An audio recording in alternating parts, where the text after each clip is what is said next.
It's me, Wario. I am your master. And you'll subscribe to the Comic Outlaw. Heed my words. Mario's just a punk bitch who's jealous of Luigi. Where I am the real deal. I eat onions and propel with the power. So obey Wario. And subscribe to the Comic Outlaw.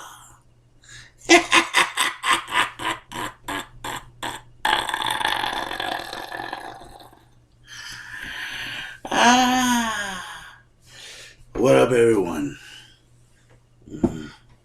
You know who I am. The one, the only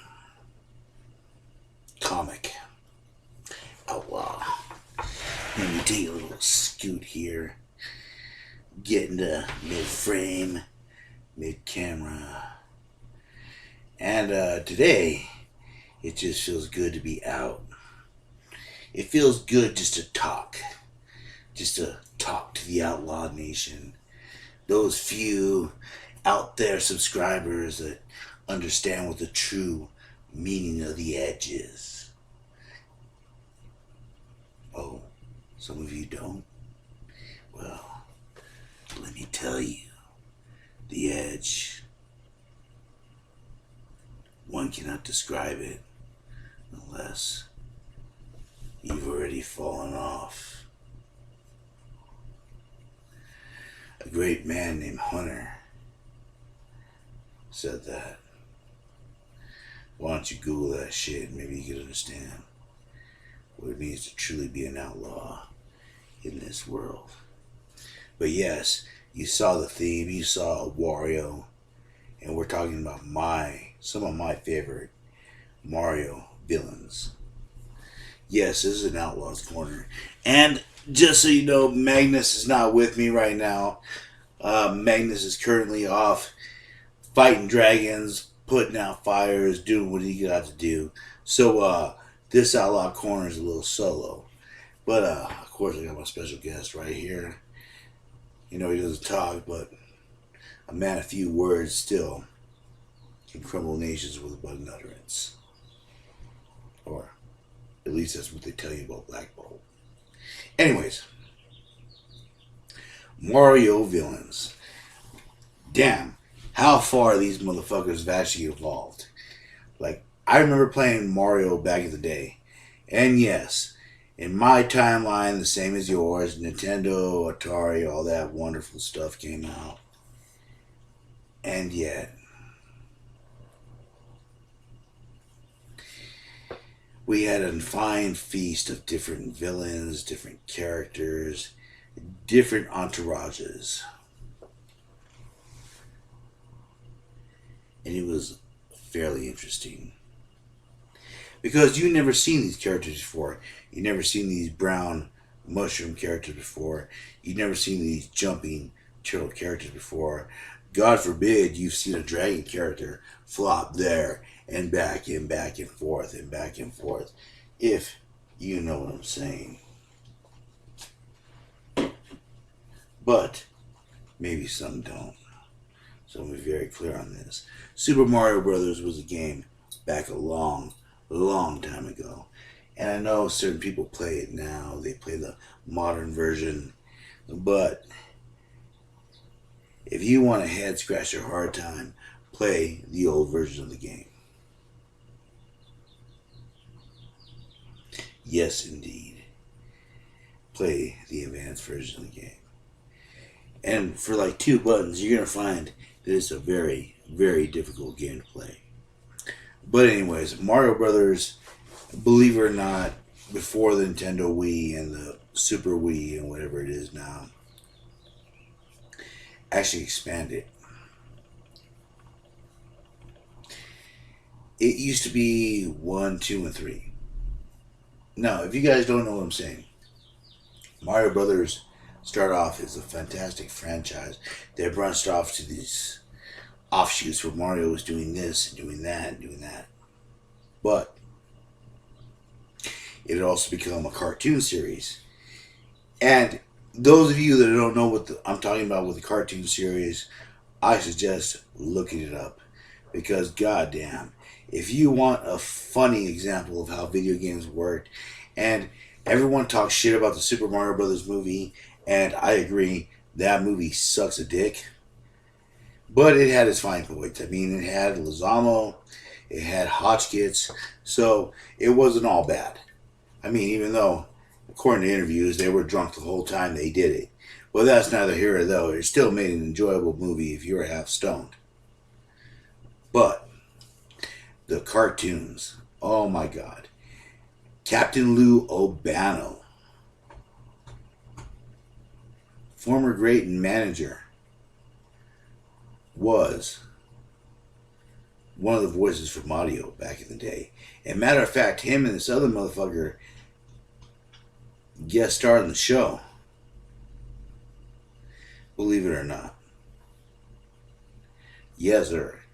And they did this all the way up to part 1, 2, 3, and motherfucking Yoshi. Yes, it went all the way up to Super Mario Bros. Like Super, where they had Yoshi for the Super Nintendo. Oh my god, if you don't know what a Super Nintendo is, pause this shit now, Google it, so you know what the fuck I'm talking about, because goddamn, I get sick of having to explain shit to you guys.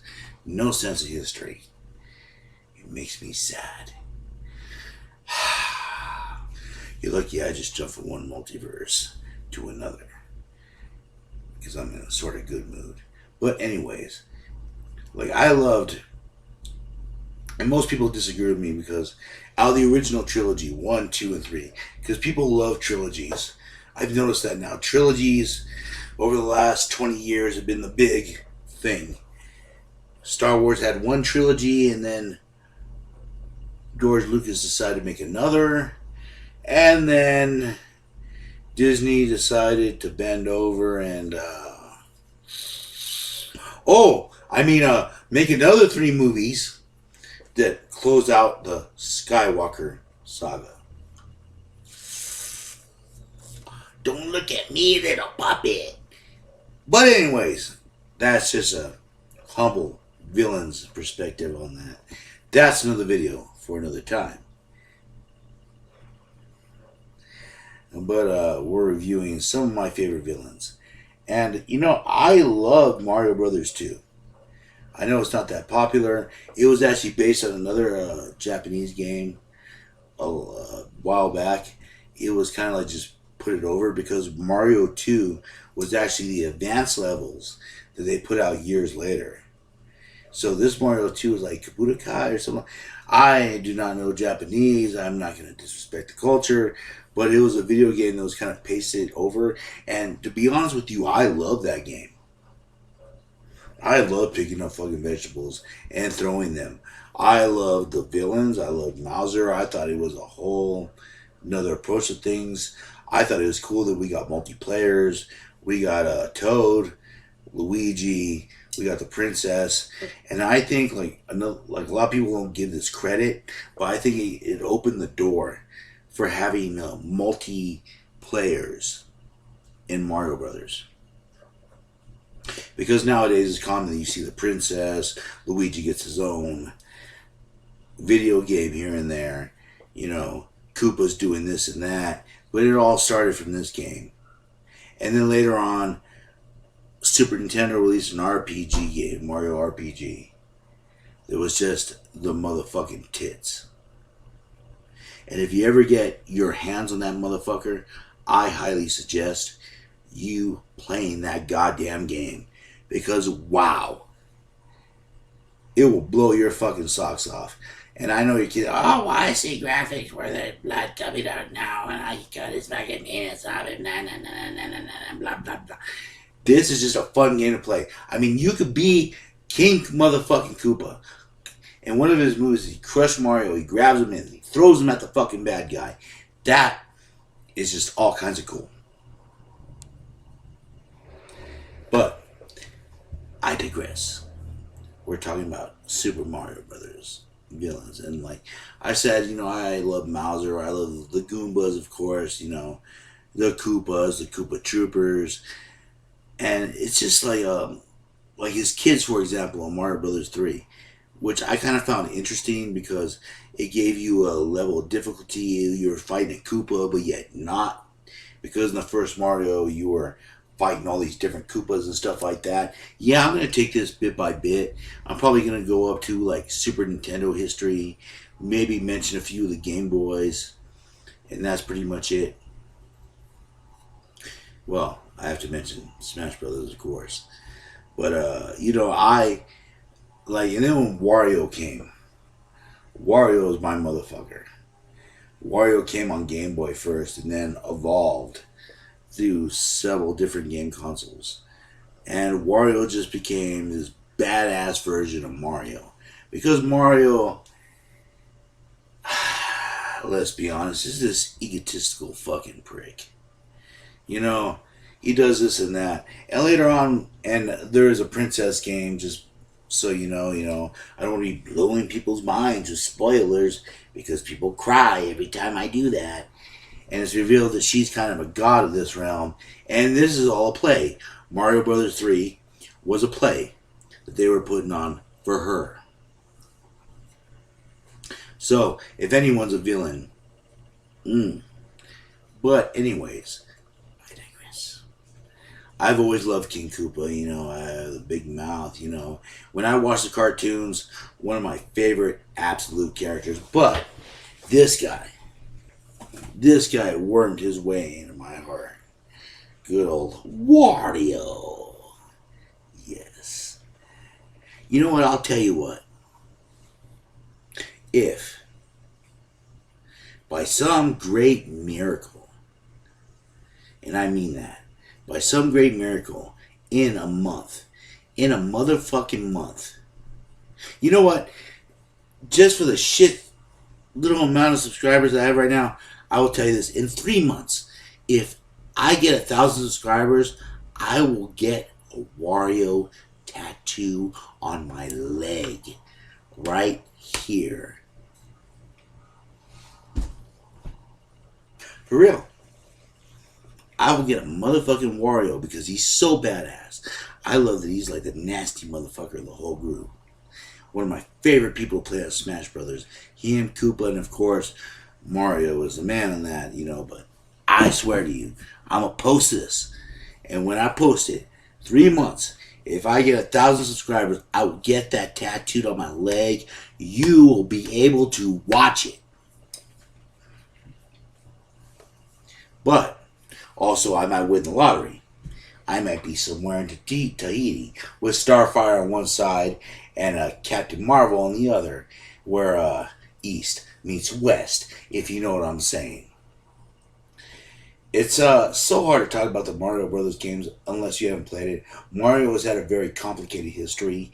He started out back in the Donkey Kong games, and Mario had been a constant fixture in Nintendo all the way up.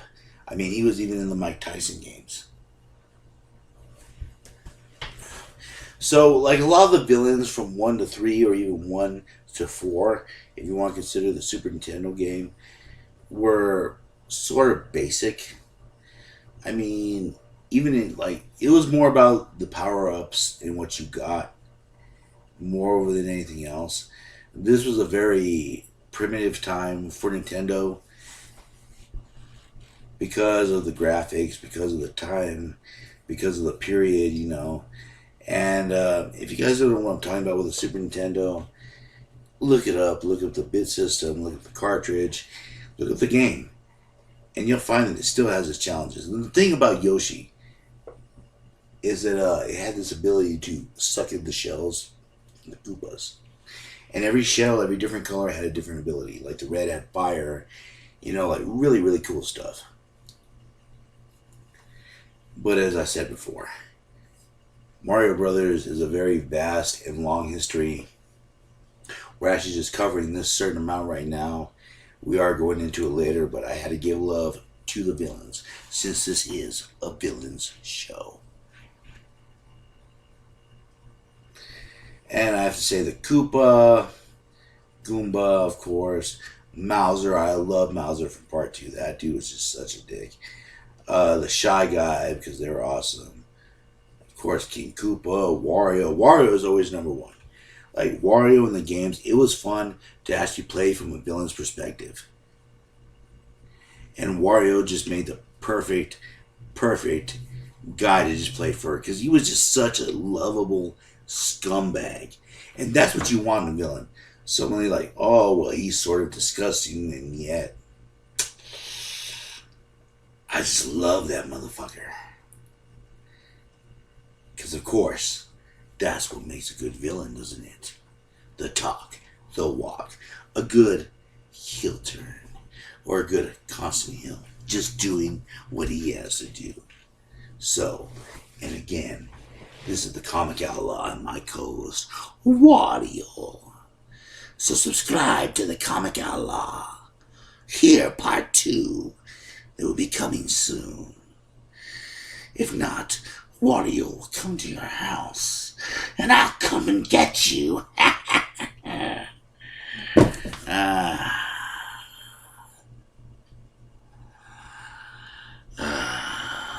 my God.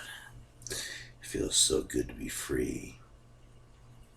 My own little crash house. And I said, like I said before, this is Outlaws Corner. I have to do a shorter show due to time constraints. But we will be covering the other Mario games, other reviews, and we will be going more in depth, game by game, of Super Mario Brothers. This is just a taste, because I want to start doing Nintendo games, video games, and other games to start expanding into that universe. So this is just the first of many Outlaw Corners that have to do with that. And as always, I am the Comic Outlaw. And if you don't obey Wario, I may be coming to your house. And if you don't subscribe, and I don't make that money, I might be coming for you. And as always, I will catch you on the flip side.